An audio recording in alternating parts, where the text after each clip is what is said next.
and welcome to Cheap Joe's Art Stuff. My name is Julie and I'm here to impart some knowledge to you today via a 2-minute art tip. And today's tip is actually just a little bit of bonus information about our existing Pseudo Sable line, which so many people have really taken to.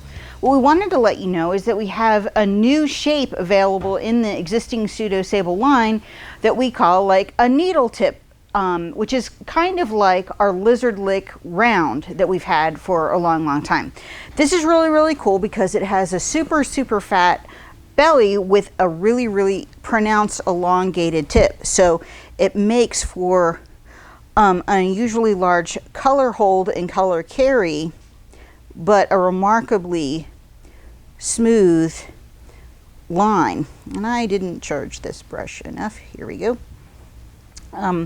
But as you can see, you get this razor sharp point over and over again, and you're not having to go back and refill often because of the really large belly that it has. So you can see that it's like responsive, it pops back, has great characteristics. Again, if you aren't familiar with the Pseudo Sable, this is with 7 different diameters of a PBT synthetic filament that is designed to behave in much the same way as like a Kolinsky sable or any other fine sable that you'd be familiar with. The good news is that it's extra durable when it's exposed to solvents and if you leave it in your wash water. So it's a lot more forgiving, easy to take care of than a standardized sable, and a fraction of the price. So if you haven't tried them, you definitely need to take a look at the Cheap Joe's Pseudo Sables, now available in a new needle tip, because we're sure you will enjoy.